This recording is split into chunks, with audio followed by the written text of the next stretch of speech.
Apakah penyidik Polda Metro Jaya memiliki minimal 2 alat bukti untuk menersangkakan Mas Roy menggunakan pasal 32 ayat 1 yang ancaman hukumnya 8 tahun. Selama proses persidangan tidak dijawab sesungguhnya. Bahkan mereka tidak mampu menghadirkan satu saksi pun untuk memperkuat argumen bahwa ada saksi, ada ahli yang sudah dimintai keterangannya sehingga pasal ini bisa digunakan untuk menersangkakan Mas Roy. Sudah ya? Assalamualaikum warahmatullahi wabarakatuh. Waalaikumsalam. Kawan-kawan semua, sebelum Mas Roy, sebelum Abdul Ghafur dan yang lainnya, saya ingin menyampaikan kata pengantar dulu ya. Dengarkan bahwa kita baru saja mendengarkan putusan Hakim Tunggal pra peradilan. Nah, sebagai insan yang taat hukum, tentu kita menghormati putusan tersebut. Walaupun tentu kita memiliki pendapat yang berbeda, ya. Tapi tetap saja ini adalah putusan yang memang first, final, and binding, yang kita harus hargai. Hanya memang ada beberapa catatan yang perlu disampaikan. Sebagai contoh misalnya, tadi dikatakan bahwa putusannya tidak relevan lagi untuk mengajukan pra-peradilan terhadap pasal-pasal yang menersangkakan Mas Roy. Kalau kami merasa relevansi itu bukan jawaban hukum ya. Karena relevan itu lebih pada timingnya kalau tadi. Tadi kan dikatakan kenapa waktu ditetapkan sebagai tersangka pada tanggal 7 November 2025 tidak segera mengajukan pra-peradilan. Jadi ini kawan-kawan semua memang selalu ada dilema kalau kita mau mengajukan pra-peradilan. Dilemanya adalah ya kita mengetahui bahwa success story dari pra-peradilan itu memang kecil sekali. Ya. Dan bahkan dalam beberapa hal ada politisasi dan lain sebagainya, dugaannya seperti itu. Karena itu pada waktu itu baik Mas Roy maupun Dr. Tifa memberikan benchmarkingnya begini. Kalau beliau ditahan, baru akan mengajukan pra-peradilan. Tapi sepanjang tidak ditahan, tidak mengajukan pra-peradilan. Nah, waktu beliau ditangkap pada tanggal 19 Juni 2026 kemarin dan kemudian tidak ditahan pada tanggal 22 Juni, itu pra-peradilan diajukan di tengah-tengah waktu itu. Ya, di tengah-tengah waktu itu. Hanya memang bedanya adalah Dr. Tifa mencabutnya, Mas Roy meneruskannya karena ada yang namanya public accountability, tanggung jawab publiknya, yaitu untuk menguji bahwa kewenangan itu tidak boleh dilaksanakan secara sewenang-wenang. Maka kemudian terhadap penggeledahan, penangkapan dan penahanan itu diajukan pra-peradilan dan alhamdulillah kemudian dikabulkan. Nah, sebagai follow up dari pengabulan tersebut, nanti akan ada pra-peradilan terhadap ganti rugi. Jadi ganti rugi ini bukan untuk kepentingan kita. Kalaupun nanti dapat ganti ruginya, kita akan sumbangkan ke yayasan, fakir miskin, anti yatim dan lain sebagainya. Nah, adapun ini, ya namanya ini bukan Mas Roy siap atau tidak siap untuk pokok perkara. Ini adalah the lawyer's way.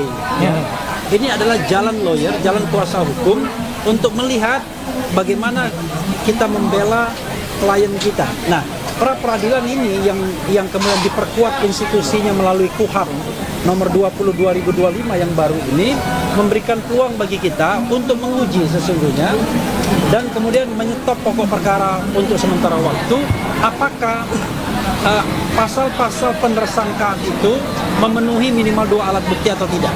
Unfortunately, sayangnya Hakim Tunggal pra peradilan tidak menjawab itu. Mereka menjawab timing, katanya sudah tidak relevan lagi.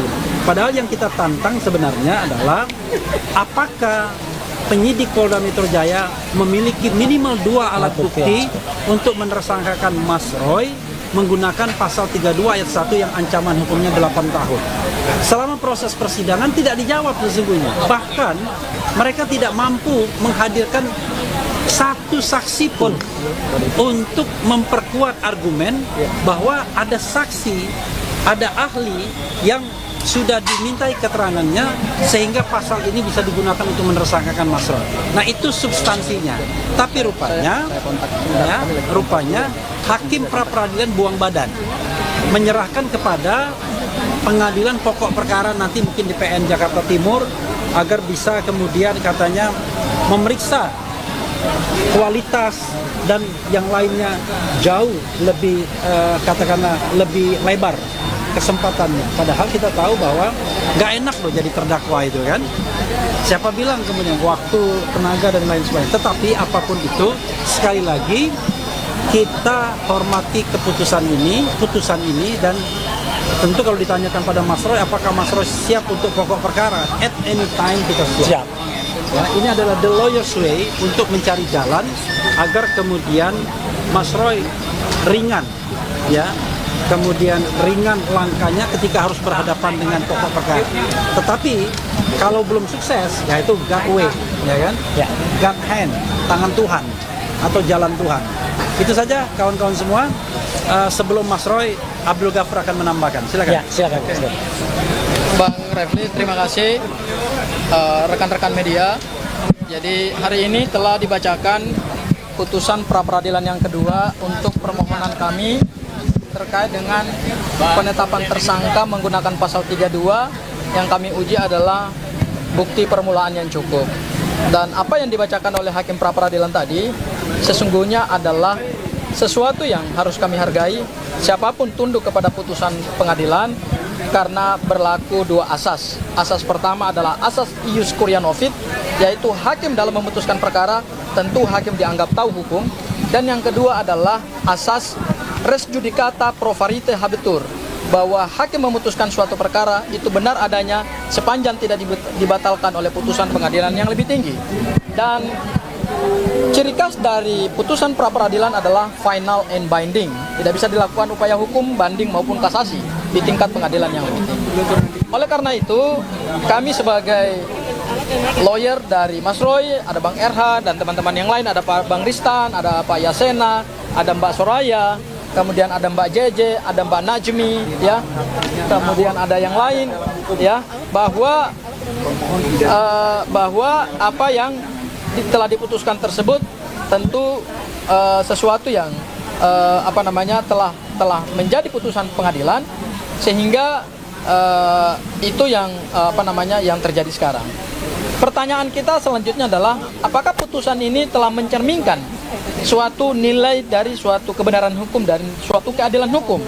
Saya kira putusan pengadilan itu tidak selalu mencerminkan hal yang sebenar-benarnya. Meskipun pada pra peradilan pertama permohonan kami diterima, kami mengapresiasi hakim, tetapi pada permohonan pra peradilan kedua ini kami melihat bahwa justru ada beberapa hal yang tadi disampaikan oleh Bang RH, misalnya soal pemeriksaan terhadap dalil-dalil pemohon, ya, terhadap dalil-dalil pemohon, baik terhadap surat permohonan, kemudian juga terhadap replik, juga terhadap proses pembuktian. Ada 4 saksi yang kami hadirkan, ada seorang ahli yang kami hadirkan, itu ternyata juga tidak menjadi dasar pertimbangan hakim. Nah, tentu dalam suatu putusan itu kan harus mempertimbangkan banyak hal, bukan hanya adalah tafsir hakim terhadap aspek formil, tetapi juga terhadap aspek material, yaitu proses pembuktian itu sendiri. Nah, kami melihat bahwa apa yang dibacakan oleh hakim tadi justru tidak menyentuh pada pokok permohonan kami, yaitu menguji sah tidaknya penetapan tersangka dengan menggunakan 2 alat bukti permulaan yang cukup.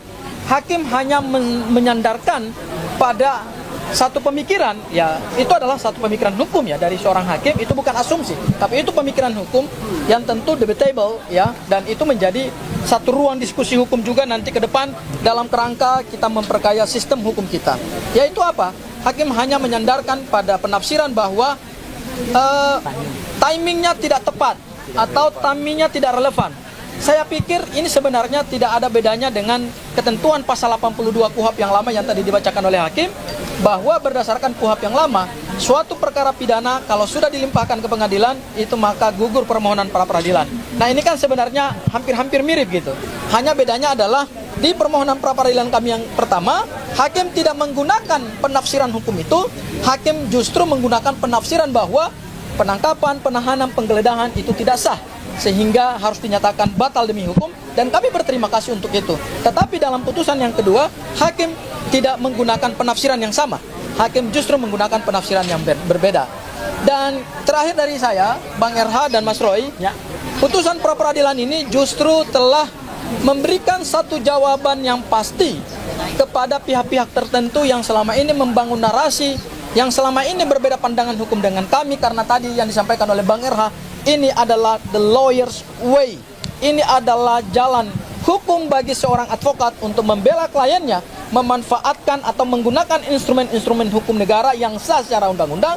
Dan ini menjadi jawaban bahwa ada tuduhan-tuduhan yang dialamatkan kepada kami, ya, terhadap Bang RH, kepada saya, kepada Mas Roy, dan semua tim hukumnya Mas Roy, bahwa ini adalah cara untuk kami melakukan pengkhianatan kepada rakyat kalau diterima. Kemudian ini adalah cara untuk kami bergaining, ya, dengan pelapor, kemudian nanti perkaranya ditutup. Saya kira tidak perlu kami jelaskan secara panjang lebar dengan narasi-narasi yang lain.